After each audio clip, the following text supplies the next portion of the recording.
Hi TWR viewers, welcome to the first episode on the second season on the Talk with Rebbe. On today's episode, we have an amazing guest, who is our very first guest on the second season. Her name is Serena Ferron. You all know what this talk show is about, and if you do not know what this talk show is about, please go back to the previous video whereby we did a detailed introduction of what this program is about.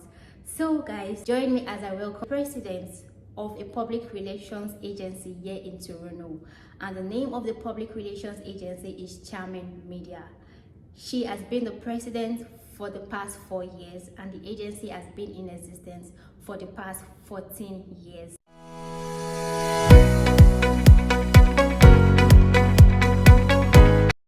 Serena, I feel honored. Thank you for coming and thank you for being here today. Thank you so much for having me. No, it's my pleasure. I'm honored that you've asked me here today. No, you deserve it. It's someone like you I want to be on this show.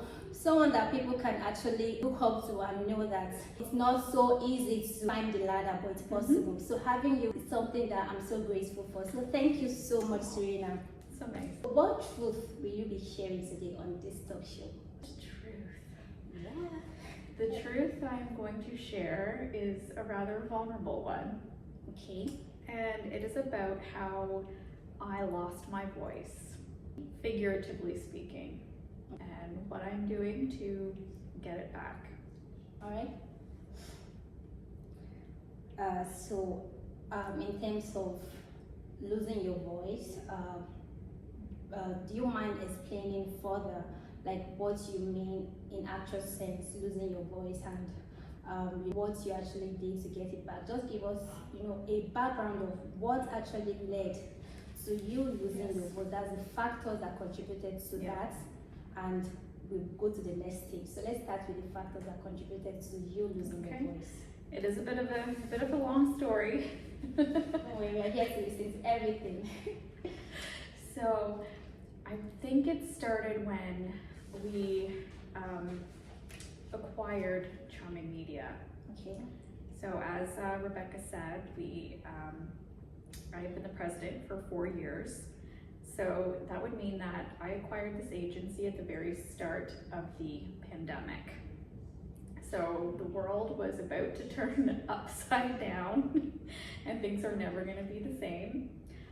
I stepped into a role that I had never been in before, in an industry I actually hadn't been in before. And I was in someone else's shoes. It's what that felt like. Okay. It was now my company, but I was taking over the role of the founder. So it still very much felt like her company. Okay.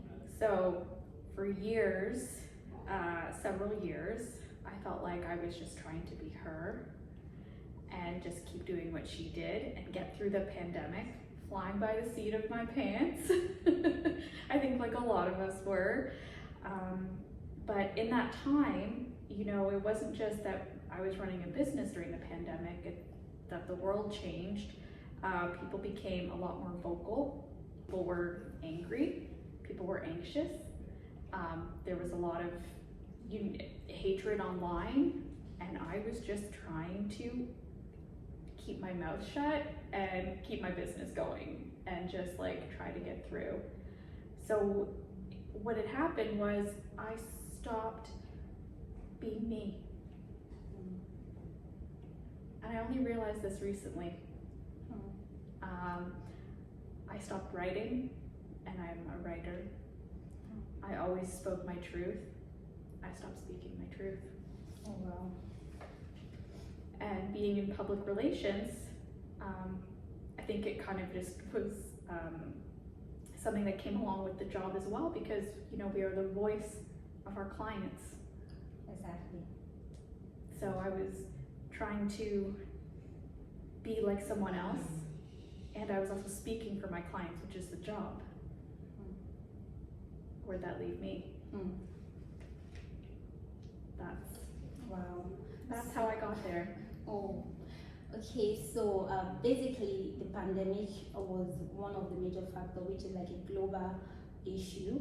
Yeah. And then the fact that a lot of people were talking at the same time, there was so many negativity, Yeah. which also impacted you losing your voice, thinking that if you say something or if you do something, you might be judged. Yeah. And people around you, the fact that you were taking the shoes of someone else and you didn't really get the help you needed because you were starting that journey on your own. So it was more like a confused phase whereby you had to find yourself, you have Yes. to level up. And the fact that you had to face the pressure of representing your client, that's a huge task because representing a business or an organization, and this is not a joke, it has to do with people losing money if anything goes wrong, so it's a lot of pressure. So that's enough for you to lose your voice and experience there's a term they call it, what's that term again, when you lose your voice, when you you have doubt about your abilities, you have doubt about your potentials, your skills. I think there's a word they use for it, right? I had imposter syndrome. Yeah, imposter syndrome. So you experience this at the start of the business and of the company. And Yes. okay, so now that we know the factors that contributed to this, I would also like to ask you that what led to the climax? That is, what made you decide that you needed to overcome this particular imposter syndrome? What actually happened? What led to the climax? Like I said, I didn't actually realize, like fully, truly realize that I lost my voice, so to speak, until recently. We're talking this year, in the past few months, until I had a lot of time to reflect on the last several years and who I used to be and who I am now. They're very different. At my heart, at my core, I'm still the same person, but you can't own a business and not grow and learn from that. It's absolutely impossible, especially during the years that we've just all recently experienced.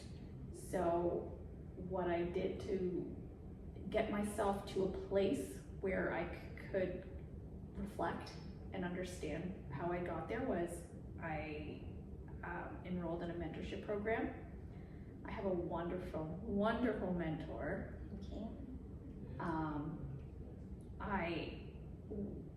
Who helped me with my business, and they were and with in my mentorship program, there is a wonderful group of like-minded PR professionals across the world, and we all get to connect and share our stories and learn from each other. And that is how I came into my own in the business, through years of working with them and my mentor. And then looking back at, and reflecting, how am I gonna grow now? What can I do? And all these things I thought of were things that I used to do. And I realized that I hadn't done them before. I mean, not before, since. Okay. I stopped writing. I stopped putting myself out there. I used to do that all the time. So how can I elevate myself in my business and personally? I've got to get back to that girl. Stop being afraid. According to what you said, what led to the climax that made you decide that you needed to overcome that actual situation was because you were surrounded by like-minded professionals. Yes. People that inspired you, people that motivated you to want to be more and to want to do better. Yes. And I think that's one thing we need to realize about life. Sometimes when you are always doing stuff on your own and shielding yourself from associating with people that are in that same profession or in that same field, not wanting to network, it might limit you because you won't be exposed to some information or to the environment that want to inspire you. So you might just limit yourself and remain in that comfort zone and keep doing the same thing over again for years, which I believe that every business owner, every CEO, every professional in any field needs to have this clique of professionals, Yes. like a group that come together, share your ideas, grow together, and you necessarily don't have to work for the same company, be in the same country. This is the 21st century. You can meet anybody anywhere all over the world, and Absolutely. you guys can learn from each other. So Yeah. this is a lesson for Yeah. people to be more intentional about reaching out to like-minded people. That's how we grow. Moving on to the next question. What did you do? That is okay. You've already said it, right? Just list out just few things I already mentioned that contributed to you overcoming this imposter syndrome you spoke about, like just little things you did on your own, Yes. personally, the actions you took, how you were able to overcome it with those actions. Yeah. So Okay. I know you started with the fact that you joined a mentorship. After joining a mentorship, you did the things you were not doing anymore. Yeah. You used to do them, but you left it. But when you connected with like-minded people, you remember that, oh wow, I haven't done this in a while. Yeah. So what were those things apart from writing? What routine changed? Like what did you do personally to develop yourself? So I've been on a bit of a spiritual journey, Okay. and I've always been a spiritual person. But when you are, when you're late 30s into early 40s, that's a really spiritual time in one's life. And I would have to agree. I am 40 years old now. So I think that I went on a spiritual journey, and I really focused on my healing. I had a lot of old wounds to heal. We all do. Of course, yes. And I had to really sit in the uncomfortable parts of me and heal those. And that involved a lot of meditation, almost daily. I try to do it daily, but sometimes it doesn't happen. Wow, that's some discipline. It is. That actually is my word for the year. As a little side note, Oh, I made the wow. my word for 2024 is discipline. This is something that someone would probably pay like $5,000 to get this kind of information, or even more than. I believe that we need to heal from the inside, Yes. because whatever we project out there is something that comes from within. If you're a confident person, you must have grown that confidence from within. If you believe in yourself, you have faith in something, it must start from within. Yeah. And for you to perform well in your business, in your profession, in your career, being a musician or an entrepreneur or whatever, you need to be in the right state of mind, Absolutely. emotionally, mentally, to function well. Yeah. And in terms of functioning well, like you said, the spiritual journey, it's very much connected to every aspect of our lives. Yes. Because once the spiritual part is off, you lose some kind of balance and everything falls apart. Yep. But if you have something you believe in, Yes. that you know, because life is complicated, you can't do it alone. No, you you must can't. be connected to a greater source. Mm-hmm. I'm a Christian, I know my source, right? If you have other things you believe in and you want to grow yourself and discipline yourself, some people use the gym as a healing avenue. Absolutely. Which works because you Yeah. push yourself Me too. to leave your comfort zone, to train your mind, to go through the pain, and Yeah. then you do this repetitively. Yeah. If not weekly, you do it daily. That's Discipline. devotion, and that helps you to put your mind in order. So, as a person, you want to excel, you want to overcome imposter syndrome, you want to perform at your highest level. Yeah. There's no how you can live your spirituality, your emotional health, your mental health alone. And in order to achieve the best results, you have to have what Serena said, discipline. Yeah. You just need to. We don't have much questions anymore because you've answered them all. I would just like to go to the last question.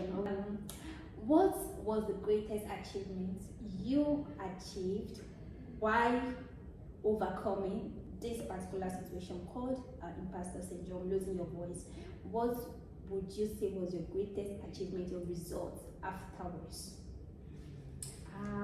Well, I would say I'm very much still a work in progress. I would call it an achievement, but maybe more of a breakthrough, Okay, if I can reframe it that way. better. That was realizing also what really, sitting down and writing a list and figuring out what really lights me up. And taking some more risks on figuring out those things that light me up and putting yourself out there. So that's what I've been doing. I found out what lights me up, not just from like what the business was that I bought, but what the business is now and how we're going to grow. I'm going to focus more on what lights me up. And I've learned that. Wow. It took a bit of time, and then I've put some work out there and putting that energy out there, and I think that was a big breakthrough for me. Wow. I love the fact that you summed it up as being a breakthrough because you found what lights you up. Yes. And that's more than an achievement. Finding what lights you up means you found your true joy, your happiness, and that will help you to flourish in every aspect. That's a great achievement. And we just have to do everything we can to be in the right state, be happy, be in a joyful state from within, because that's what will help us maximize our full potential in life. So Serena, thank you for sharing this very significant topic with us, telling your truth on the Talk with Rebbe, and on the second season being the first episode on the Talk with Rebbe. I'm so grateful. So what advice do you have for TWR viewers for today? Like what of advice do you have that they can go with today? Work on yourself, sit with yourself in your uncomfortable parts, and really work on growing and healing and moving forward. We are all a work in progress. Yes. We learn every day, and there's no end to learning except we are no more. So work on being a better version of yourself, being a better person in your field, being a better person to your family, being a better person to your friend, and always keep an open mind, because there are some things you hear about or you learn about and you're like, oh wow, I have never heard of this before. But keep an open mind to welcome new ideas, new information, because that's how you grow, right? Yes. So we have come to the end of this episode, the first episode on Talk with Rebbe. And before we go, like I promised, there's going to be entertainment. And Serena is in for it. I don't know. Don't worry. I'm not going to put myself out there, but I don't know. Don't worry. That is safe as just me. So the game we're going to have today is the usual game you know, never have I ever. I have a list of questions for you. Okay, so I'm going to start with the first question. 10 fingers up. Okay, my hands are up. Okay. Never have I ever Googled myself. Never have I ever gone back to my ex. Never have I ever gone to a party I wasn't invited to. Oh, definitely not. Okay. Never have I ever been in love. Never have I ever given someone a fake number. I haven't done that. Okay, wow. Never have I ever downloaded or played in Nigerian music. I haven't done that. I'm hot. Sorry. I'm sorry. Never have I ever peed in the shower. Oh, I don't do that. Alright. Never have I ever had a pet. A pet? Yeah. I've had pets. Okay. Never have I ever created a fake social media account. I haven't done that. Okay. I have lots of social media accounts, but not a fake one. Okay, that's good. The last question. Never have I ever had a physical fight with my sibling. Physical fight. Yeah, when No we were physical. growing up. No physical fight. Oh my. You are perfect. Alright, Am so. I done? Can I put my hands down? Yeah. In this box, we have 5 games listed. So you're going to pick 3 games. 3? Yeah. Okay. That we'll play today. So I'm gonna let you pick the first one and read it out. Okay. Okay. Let's see what we have here. Right. No freaking way. What was that? Unless I forget, the one you're not going to do, you are going to, what am I going So the only punishment was you're going to pay the top rep $5. Oh, it's $5. That's fair. This is karaoke of your favorite song. Oh, wow. That ain't happening. I don't even want to do No, it. that ain't happening. Oh, I know my I've talked about losing my voice and finding it again, but not that one. Oh, no.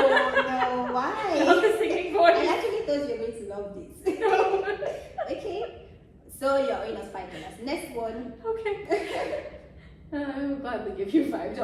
Okay. Okay. Oh boy. Spelling bee. Oh no. Yeah. You're picking the most difficult ones. Alright. Are you gonna do this? If Are you I have giving me 5 spellings, so if you get 3 and above, you pass. But if you get less than 3, then you owe me $5. So it's as much as you not doing it. You wanna give it a try? No. Oh, I'm making money. Maybe. No. You know why? Because I need to write things down. Okay. And I don't like being put on the spot. My brain doesn't work. No, it's fun. It's fun. Okay, fine. Give me one word. I'll do one word. Okay. One, we have to get more than 3. Oh, give it a try. You're seeing my stubbornness come through here. Okay, one last one. I hope you pick the one you like this time around. Is there only one left in there? No, we have. Oh, okay. Oh, I actually got 2 by accident. Oh, okay. I don't know which one. Okay. Seriously? Oh my god, what did you pick? Sing any song for 1 minute. Yeah, you're gonna do. No, there's You no are way out on killing this. me. You are You're killing definitely me here. doing this. This is simple. No, I don't sing. Oh my god, you have a nice voice. No, I do not sing. Just for 1 minute. No. Like, No, I'm not so you're not singing. gonna you're not gonna do any of this game. No, Oh my god. No. no, give me another one. No, you pick just 3. Just 3 out of the 5. Oh, do I'm one. not singing. Do one. No, I'm not singing. Karaoke? No. I'm not Spelling singing. bee. Give me a word. You have to get 3. I can't know. I'm a good speller, but I just don't know what's gonna happen. You know what? That's the fun part of I it. didn't all. sing, but you made me laugh. And I'm so glad I did that. Good. Alright, so we have this little gift for you for coming on the show, and it's little, but it's from the top. It's very This one here? Yeah. Oh, let's see. I'm gonna So open this. from time to time we'll be getting gifts from our sponsors. Beautiful. Yeah. Thank you. welcome. And a pink Black. slippers, yes. I got Of it course. all right. Alright. So from time to time we'll be giving our guests a gift from our sponsors. Serena, thank you so much for coming. Thank you We've so come to the much. end of the episode today, and I just want to thank the viewers out there for watching today's episode, and I want to thank you once again for coming. Do not forget to subscribe to our YouTube channel. If you are watching on YouTube right now, click on the subscribe button, and if you like this video, please give it a like and also make a comment. We'll also be responding to your comment and engaging with you. And you can also follow us on our social media handles to send us an email. You want to be a guest on this talk show, even if you are not here in Toronto, if you are not here in Canada, anywhere you are, we can have a live session. So you can reach out to us through our email address, talkwithreby@gmail.com, and you get a response from us. That's all for today. We'll be signing out. See you guys on the next episode. Bye. Bye.